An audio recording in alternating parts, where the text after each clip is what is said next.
Breaking news చూస్తున్నారు. ఇటు రెండు తెలుగు రాష్ట్రాలకు భారత వాతావరణ శాఖ వెదర్ అప్డేట్ని అందించింది. అయితే ఇటు తెలంగాణ కూడా అలర్ట్ని ఇచ్చింది. దానికి సంబంధించిన బ్రేకింగ్ న్యూస్ చూస్తున్నారు. ఇప్పటికే ఆరెంజ్ అలర్ట్ని జారీ చేసింది భారత వాతావరణ శాఖ. దానికి సంబంధించిన బ్రేకింగ్ న్యూస్ చూస్తున్నారు. పలు జిల్లాలకు ఆరెంజ్ అలర్ట్ జారీ చేసింది భారత వాతావరణ శాఖ. తెలంగాణలో భారీ వర్షాలు పడతాయంటూ చెప్పుకొచ్చింది. తెలంగాణలో భారీ వర్ష సూచన జారీ చేసింది భారత వాతావరణ శాఖ. హైదరాబాద్ సహా పలు జిల్లాలకు భారీ వర్ష సూచన జారీ చేసింది. ఉరుములు మెరుపులతో కూడిన వర్షాలు పడే అవకాశం ఉందంటుంది భారత వాతావరణ శాఖ. గంటకు 40 కిలోమీటర్ల వేగంతో ఈదురుగాలులతో కూడిన వర్షాలు పడే అవకాశం ఉందని చెప్పి భారత వాతావరణ శాఖ చెప్పుకొచ్చింది. ఇప్పటికీ పలు జిల్లాలకు ఆరెంజ్ అలర్ట్ జారీ చేస్తుందంటే అర్థం చేసుకోవచ్చు. ఏ జిల్లాలో ఎటువంటి పరిస్థితులు ఉన్నాయి ఆ లిస్ట్ని మీరు చూడడం జరుగుతోంది. ఆర్టీవీ స్క్రీన్ మీద ఆ డీటెయిల్స్ని మరి కాసేపట్లో నేను చెప్పే ప్రయత్నం చేస్తాను. దాంతోపాటు ఇప్పటికే ఏ జిల్లాల్లో ఎంత మేరకు వర్షపాతం నమోదైంది అండ్ అలాగే రాబోయే రోజుల్లో ఎలా ఉండబోతోంది, భారత వాతావరణ శాఖ అంచనాలు ఏంటి అండ్ గ్రౌండ్ రియాలిటీలో ఎటువంటి పరిస్థితులు ఉన్నాయి అనేది చెప్తాను నేను. అండ్ ఆ రిపోర్ట్ని నేను ముందు ఫస్ట్ మీకు చెప్పే ప్రయత్నం చేస్తాను. ఒక్కసారి రిపోర్ట్ని ఫుల్ ఫ్రేమ్లో చూపించే ప్రయత్నం చేద్దాం. ఫుల్ ఫ్రేమ్లో చూపిద్దాం. Here it is.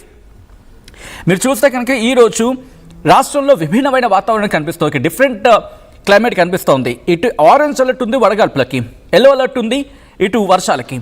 ఎక్కడెక్కడ ఎటువంటి పరిస్థితి ఉంది అంటే ఇక్కడ సూచన ఏం చేయడం జరుగుతుంది అంటే భారత వాతావరణ శాఖ తెలంగాణ రాష్ట్రంలో తేలికపాటి నుంచి ఒక మోస్తరు వర్షాలు అక్కడక్కడ కురిసే అవకాశం ఉందని చెబుతూనే రాబోయే 3 రోజుల్లో గరిష్ట ఉష్ణోగ్రతలతో ఎటువంటి భారీ మార్పు ఉండదు. ఆ తర్వాత 2 నుంచి 3 డిగ్రీల మేర క్రమంగా తగ్గుదల ఉంటుందని చెబుతూనే ఆరెంజ్ అలర్ట్ జారీ చేసింది వడగాల్పులకు. తెలంగాణ రాష్ట్రంలో ఆదిలాబాద్, కొమరంభీం, ఆసిఫాబాద్, మంచిర్యాల, కరీంనగర్, పెద్దపల్లి, జయశంకర్, భూపాలపల్లి, ములుగు, భద్రాద్రి కొత్తగూడెం, ఖమ్మం జిల్లాల్లో అక్కడక్కడ వీచే అవకాశం ఉందని చెప్పి భారత వాతావరణ శాఖ చెబుతూనే ఎల్లో అలర్ట్ని జారీ చేసింది కొన్ని జిల్లాలకు.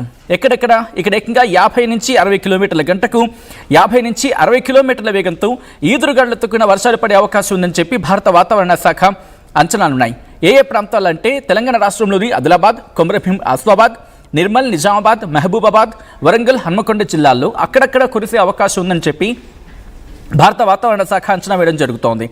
ఇక అలాగే గంటకు 40 నుంచి 50 కిలోమీటర్ల వేగంతో ఈదురుగాలులతో కూడిన వర్షాలు పడే అవకాశం ఉందని చెప్పి అంచనాలతో తెలంగాణ రాష్ట్రంలోని జయశంకర్, భూపాలపల్లి, ములుగు, భద్రాద్రి కొత్తగూడెం, ఖమ్మం, నల్గొండ, సూర్యాపేట, జనగాం, సిద్దిపేట, యాదాద్రి భువనగిరి, రంగారెడ్డి, హైదరాబాద్, మేడ్చల్, మల్కాజ్గిరి, వికారాబాద్, సంగారెడ్డి, మెదక్, కామారెడ్డి, మహబూబ్ నగర్, నాగర్ కర్నూలు, వనపర్తి, నారాయణపేట, జోగులాంబ, గద్వాల జిల్లాలో అక్కడక్కడ కురిసే అవకాశం ఉందని చెప్పి భారత వాతావరణ శాఖ అంచనాలున్నాయి.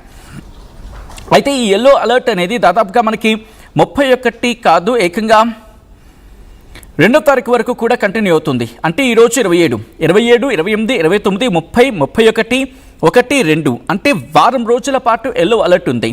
ఈ ఎల్లో అలర్ట్ ఉన్న క్రమంలో గంటకు 40 నుంచి 50 కిలోమీటర్ల వేగంతో ఈదురుగాళ్లతో కూడిన వర్షాలు, ఉరుములు, మెరుపులతో కూడిన వర్షాలు పడే అవకాశం ఉందని చెప్పి ఇది నేను చెప్తున్న మాట కాదు. భారత వాతావరణ శాఖ హైదరాబాద్ కేంద్రంగా తెలంగాణకు చెబుతున్నమాట. సో ఈ సందర్భంలో ఎక్కడ ఎటువంటి వర్షపాతం ఉంది, ఎక్కడ అత్యధికంగా వర్షపాతం నమోదు అవుతూ ఉంది, దాంతోపాటు భారత వాతావరణ శాఖ అంచనాలేంటి, ఏ ప్రాంతాల్లో ఎంత మేరకు ఉండే అవకాశం ఉంది, ఇది డీటెయిల్గా మనం ఇక్కడ రిపోర్ట్ను చూసే ప్రయత్నం చేద్దాం. భారత వాతావరణ శాఖ అంచనాలేంటి, ఇంకా ఎన్ని రోజులు ఇటువంటి పరిస్థితి ఉండే అవకాశం ఉంది, ఇవన్నీ కూడా మనం మాట్లాడుకుంటాం. ఇప్పటికే ఆయా ప్రాంతాలకు అలర్ట్స్ని జారీ చేసింది భారత వాతావరణ శాఖ.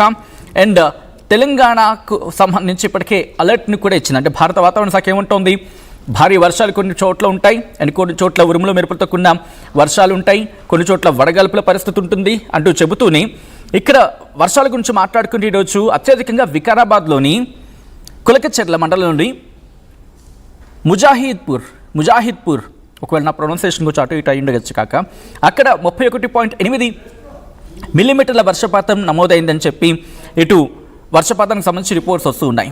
ఇక అలాగే సంగారెడ్డిలోని వట్టపల్లిలో 18 మిల్లీమీటర్ల వర్షపాతం నమోదైంది. వికారాబాద్లోని పూడూరులోని మన్నెగూడలో 16 మిల్లీమీటర్ల వర్షపాతం నమోదైంది. ఇక సంగారెడ్డిలోని కోహిర్లో 15 మిల్లీమీటర్లు, సంగారెడ్డిలోని వట్పల్లి అక్కడ వట్పల్లిలోని పల్వట్ల ఇక్కడ 13.5 మిల్లీమీటర్ల వర్షపాతం నమోదైంది.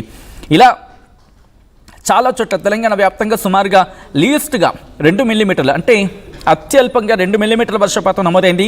అత్యధికంగా 31.8 మిల్లీమీటర్లు అంటే సుమారుగా 32 మిల్లీమీటర్ల వర్షపాతం నమోదైంది. అది వికారాబాద్కి సంబంధించి మాట్లాడుకుంటే. అండ్ రాబోయే రోజుల్లో కూడా ఇక 2-3 చోట్ల ఇటువంటి పరిస్థితి కంటిన్యూ అవకాశం ఉంది. ఇన్ఫ్యాక్ట్ హైదరాబాద్ లాంటి ప్రాంతాల్లో కూడా నిన్న రాత్రి వర్షపాతం నమోదైంది. అండ్ ఆ తర్వాత కొన్ని చోట్ల తేలికపాటి మోస్తరు వర్షాలు, ఇంకొన్ని చోట్ల చిరుజల్లులు, ఇంకొన్ని చోట్ల చల్లని వాతావరణం కనిపించింది. మీ ఏరియాలో వర్షం పడిందా, లేకపోతే మీ ఏరియాలో వర్షం పడుతూ ఉందా? ఒకసారి కామెంట్ చేసే ప్రయత్నం చేయండి. సో దట్ మనకు కూడా ఎక్కడ ఎటువంటి పరిస్థితి ఉంది అనేది అంచనా వేయడానికి కొంచెం బాగుంటుంది.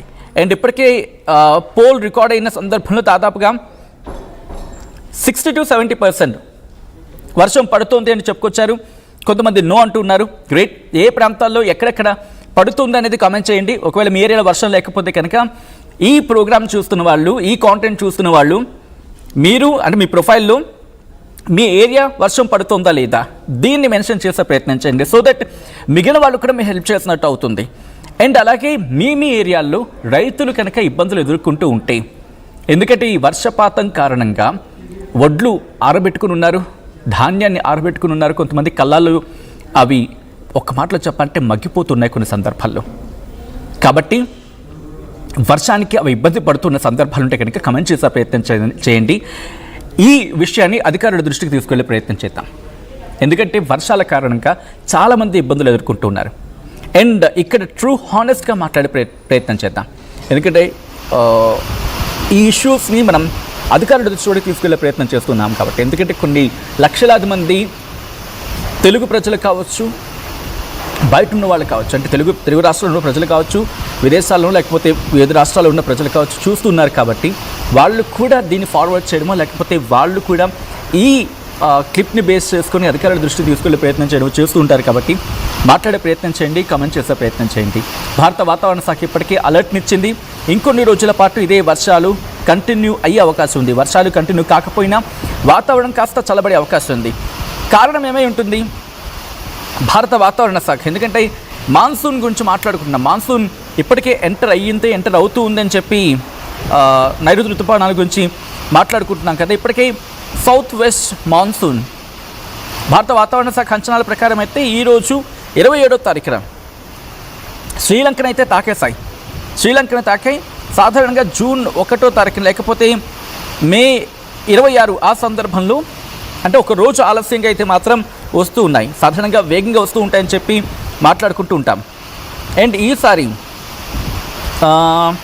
ఇప్పుడు ప్రస్తుతం ఈరోజు శ్రీలంకను తాకాయి నైరుతి ఋతుపవనాల ప్రభావం మనకు కనిపిస్తుంది. సాధారణంగా అయితే 26వ తారీఖున నైరుతి ఋతుపవనాలు శ్రీలంకను తాకాలి. బట్ అంతకన్నా ముందే కాస్త కన్ఫ్యూజన్గా అనిపిస్తూ ఉంది. బట్ తాకిన సందర్భం, అక్కడ ఉన్న సందర్భం గురించి మాట్లాడుకుంటే ఓకే, ఇది ఇంకా క్లారిటీ వచ్చే అవకాశం ఉంది బహుశా రేపటికి సంబంధించి.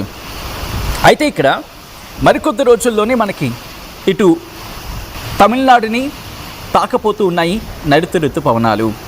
ఆ తర్వాత మన ఆంధ్రప్రదేశ్లోకి అడుగు పెడతాయి, ఆ తర్వాత తెలంగాణలోకి అడుగు పెడతాయి.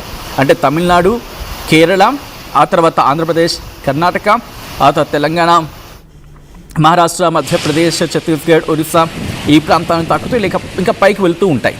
కాబట్టి నైరుతి ఋతుపవనాల రాకైతే ప్రారంభం, ఆ ఇంపాక్ట్ కనిపిస్తూ ఉంది.